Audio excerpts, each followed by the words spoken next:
Today's talk is titled Awe-Inspiring, The Importance of Finding Awe in Your Life, to be delivered by Sue Davis. Born in the UK and emigrating to California in 1965, Sue enjoyed a career in early childhood education for over 40 years. She was known as the preschool teacher that appreciated active boys and had a passion for children that needed extra understanding. She helped to develop the outdoor classroom program in the Los Angeles area, focusing on developing outdoor spaces for children to explore and learn in, and offering experiences that recreated the free-range childhood that she enjoyed. She and her husband, Mike, moved to California in 2011, where they became friends with a bunch of nice people in the UUCC and became active on the board with the food bank, Adopt a Highway program, and the hiking group. Sue.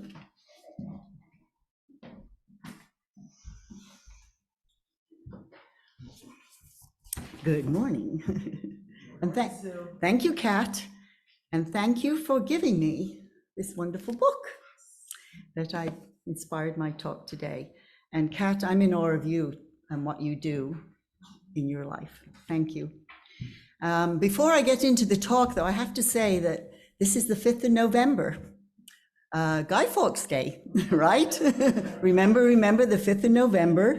I'm looking at Janet because she's lived in England, and this is an English holiday, bonfire night, where Guy Fawkes was a bad guy who tried to blow up the Houses of Parliament in 1605. There you go. Randy's bit of knowledge there that he gave me the date.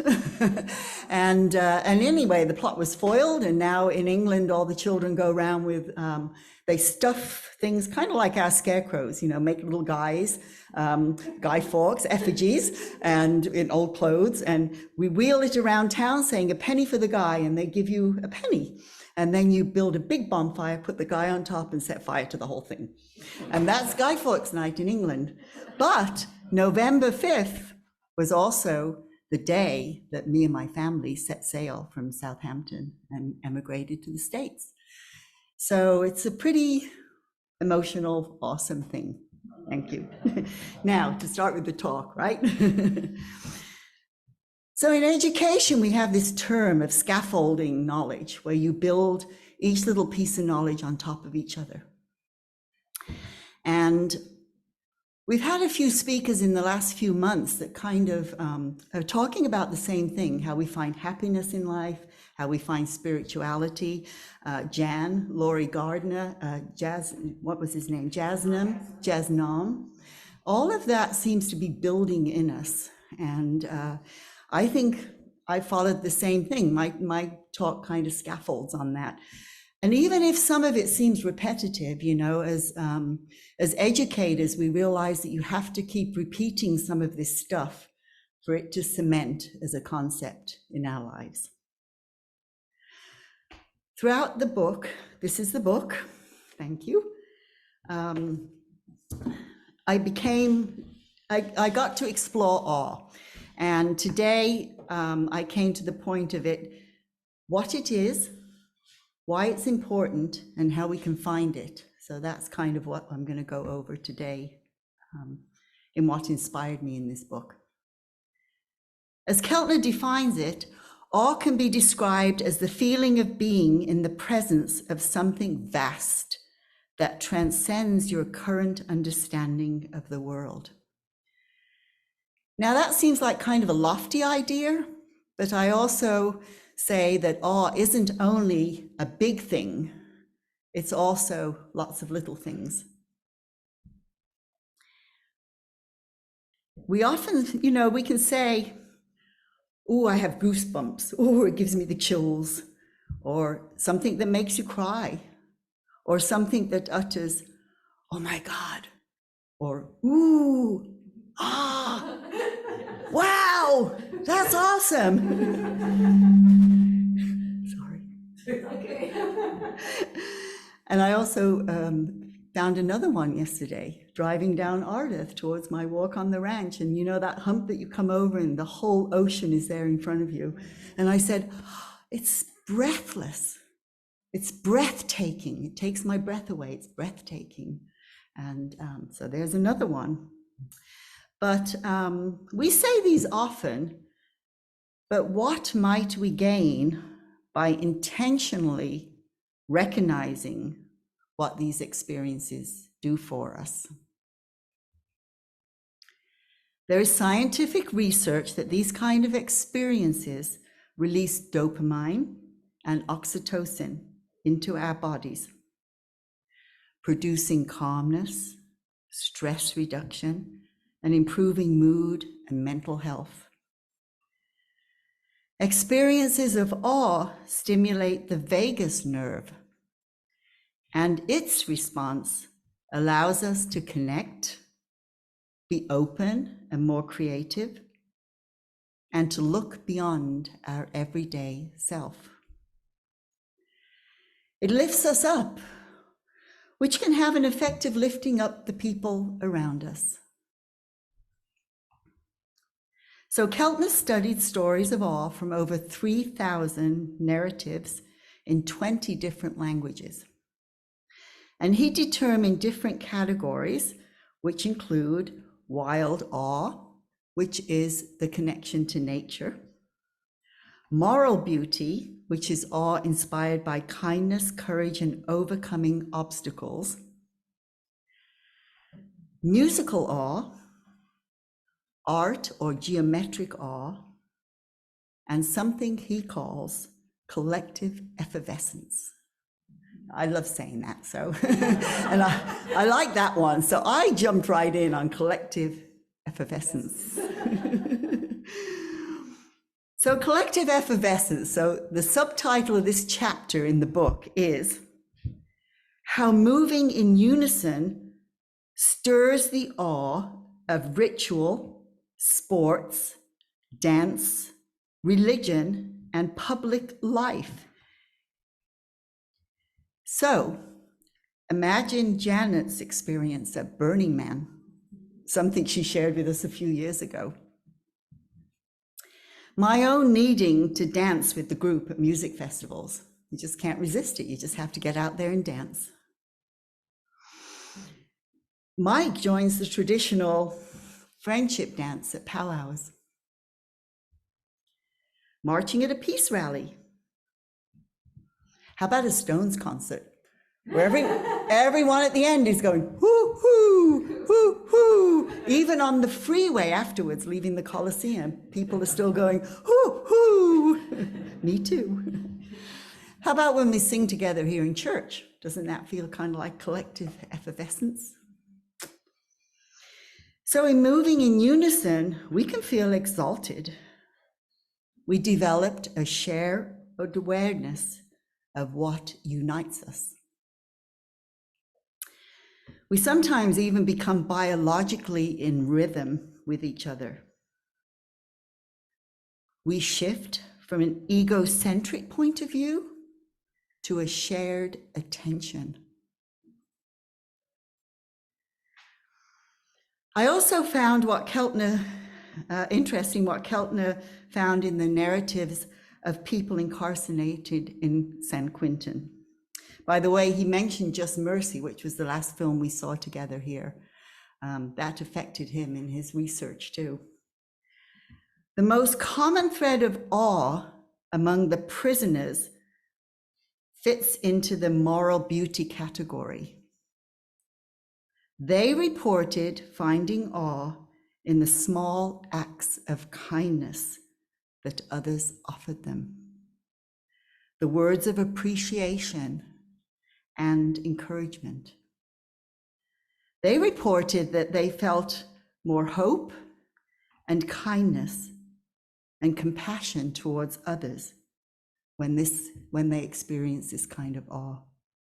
I think, Jan, you did refer to that in your talk about, you're being kind to others helps you feel kinder. I included the quote from the Bible in the readings because accounts of mystical experiences and miracles and awe would become the fabric of most religions. Out of mysterious experiences, our mind constructs a sense of the divine. An all-powerful being that is watching us, hearing us, speaking to us, and embracing us.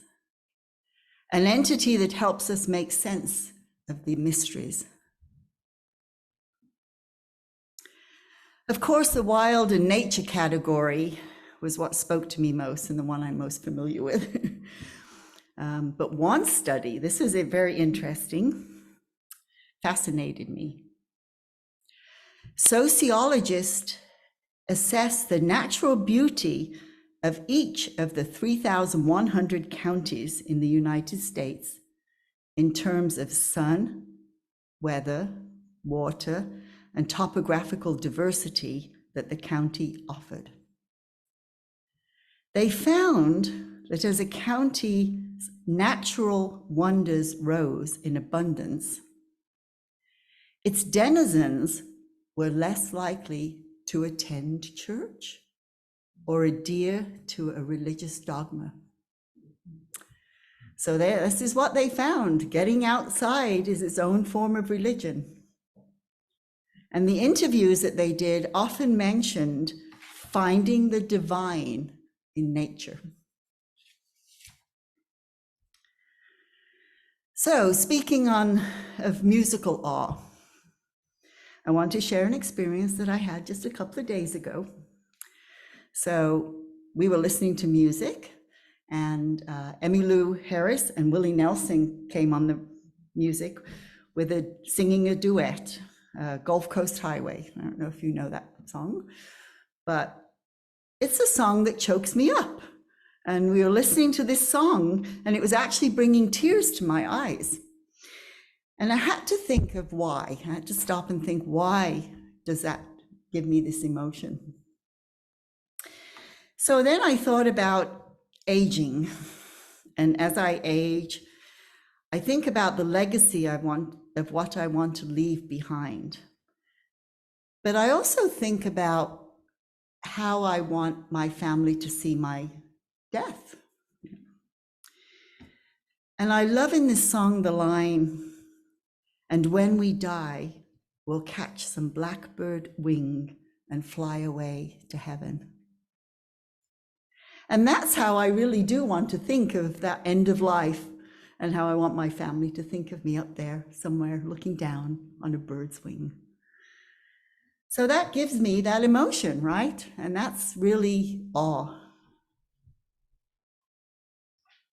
And I think about a lot of musicians go to songs about dying and the end of life and death as they age. What about Willie Nelson's "Roll Me Up and Smoke Me When I Die"? That's a good one, right? But, that's his sense of humor, and that's the way I'm going to think of him, That's what he brings. Anyway. So, and one little sentence about art. I was surrounded by art growing up, and I was dragged to many museums to look at paintings and stuff like that. But I only remember one instance where we were at the Getty Museum, and I was kind of bored because my parents had spent hours there, And I walked up to this one painting. I still don't know what it is today, but it was two brown shoes, like hiking boots. And I was so overcome because I actually, for the first time in my life, and I was probably in my 30s when this happened because I had my own little kids there, you could see the brush strokes. And I can still remember that image. It's the only painting I really remember because you could see these brush strokes. And I remember feeling this awe of the brush stroke. So how can we increase awe in our lives? Well, Keltner suggests awe walks. Awe walks, awe walks. It sounds kind of funny, doesn't it? Like Ewoks, awe walks. Well, on these walks, we intentionally tap into our childhood sense of wonder, approaching things with fresh eyes, looking afar at the big picture and the closest detail. Now, this is an interesting point because in child development, we started to realize that children's eyesight were getting worse at a younger age. And one of the theories was because they were not spending time outdoors, where you're automatically looking far and near, that their eyes were not actually getting the exercise they needed in childhood. So this idea of when you're outside and you're looking far and close is important. It's a good exercise for the eyes. But also, in school, we used to take a little tiny circle of yarn and really look at what was in there when you laid this on the ground with a magnifying glass. It's another thing for you to look closely at. So here's another study that I liked. He studied the effect of an awe walk by assembling a group of people all over the age of 75. Why this age, you ask? Well, he says, because starting in our mid-50s until the age of about 75, people get happier. They realize that what matters most is not the money or the status or the title or success, but meaningful social connections. But after 75, we start to become more aware of our mortality. And happiness drops a bit. So he thinks it's a really good age to test the powers of the awe walks, which he found leads to less depression, less anxiety, and more joy in life. My mentor, John Young, recommends sit spots, where you choose a place and you sit and you have to be at least 5-10 minutes maybe, because as you sit in nature, it takes that long for the animals to get used to you and the creatures and the birds. And he recommends, John Young would say, choose a place right outside your back door, because then if you it's a place you can visit every day, you'll start to see the subtle changes in nature and the things around you. Recently, I met Elizabeth Bettenhausen. She's a local person who's always hanging out the beaches and nature and teaches in the schools. I think she goes into the schools. So Mike and I were standing there at Santa Rosa Creek Road, and Santa Rosa Creek, where it goes into the ocean and the waves are coming in, and she was happening to be there taking photographs. She makes beautiful photographs and puts them on Nextdoor. But she told me that she can't drive anymore, and that's the only beach she can now walk to. And she said, but it's a real gift because I get to know this one place intimately. So maybe we can age gracefully by just adjusting our expectations and looking for awe in what we can still do. As we age and our world becomes smaller, do we have enough awe stored within us so that we can find awe in our minds? So Rachel Carson laments that we are not giving our children enough opportunities to discover and experience the wonders of life. As a teacher, I just have to put this piece in there. The free-range childhood that I experience is disappearing as we overschedule our children and the schools focus on test scores. She says, Rachel Carson says, being awe-deprived can lead to stress, anxiety, alienation, a feeling of having no meaning in life. Carson suggests that we slow down and pay attention to our senses.